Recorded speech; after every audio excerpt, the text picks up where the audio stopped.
Hey guys, thank you for joining in and welcome to the other side of YouTube. Today we are launching a new series by the name Exploration Series.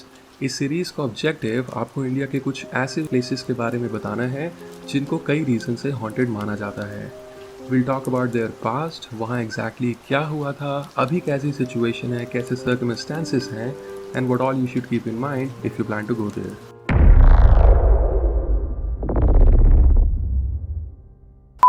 Okay Sam, so आज हम किस location के बारे में बात कर रहे हैं? आज हम बात करेंगे एक ब्यूटीफुल विला कम होटल के बारे में जो 1943 में एक एंग्लो इंडियन लॉयर ने कंस्ट्रक्ट करवाया था. इन लॉयर का नाम है मिस्टर E.J. वैज. क्या ये वही लोकेशन है जो बैंगलोर में है? I think I remember the name of the street as well. Oh, Saint Mark's Road. क्या ये वही है? एग्जैक्टली. सो कुछ लोगों का मानना है कि ये जो विला था वो बहुत समय तक एक लग्जूरियस होटल के तौर पे भी यूज़ किया जाता था. Mister E.J. वैज बहुत ही पॉपुलर, बहुत ही फेमस लॉयर थे बॉम्बे हाई कोर्ट में उस टाइम पे.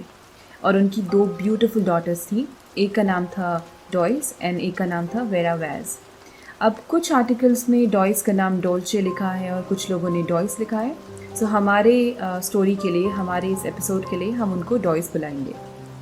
अब वेरा जो थी, वेरा एक इंग्लिश टीचर थी और डॉयस एक पियानो इंस्ट्रक्टर. ऐसा कहा जाता है कि मिस्टर वैस ने अपने मरने से पहले ये घर अपनी दोनों डॉटर्स को गिफ्ट कर दिया था और 2002 तक वो दोनों सिस्टर्स ही वहाँ रहा करती थी. लेकिन 2002 में कुछ हुआ.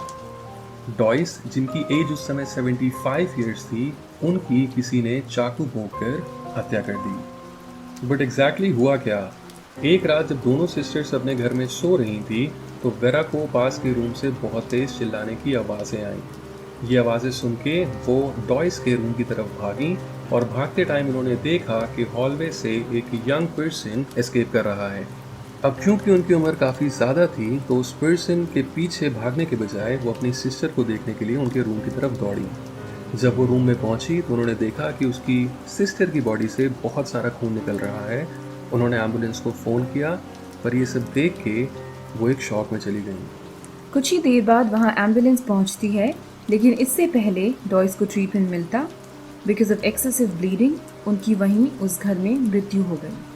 पुलिस ने अपनी इन्वेस्टिगेशन स्टार्ट करी और उन्होंने वेरा को सजेस्ट किया कि जब तक ये पता नहीं चलता कि ये किसने और क्यों किया है, आप एक सेफ लोकेशन पे मूव हो जाइए.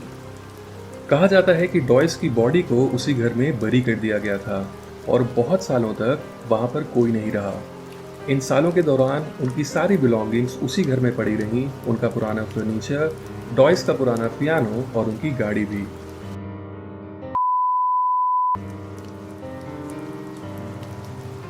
वहाँ के लोगों का दावा है कि रात में उन्होंने वहाँ 2 सर कटे स्टैचूज़ देखे हैं और 2 अजीब सी परछाई जो खिड़की से उन्हें घूरती रहती हैं. उस घर के आसपास एक अजीब सी बर्फीली हवा बहती है और लोगों का तो ये भी कहना है कि उन्होंने वहाँ औरतों के चिल्लाने और पियानो बजने की आवाज़ सुनी है. 2014 में इस घर को 20 करोड़ में बेच दिया गया था और इस घर को डिमोलिश कर दिया गया. So if you plan to visit this place now for a ghostly adventure, please be mindful that you will not find the old structure there. अब आपको यहाँ पर एक नई बिल्डिंग दिखेगी जो ग्लास और क्रोम की बनी हुई है. इस लोकेशन का एड्रेस आपको डिस्क्रिप्शन में मिल जाएगा.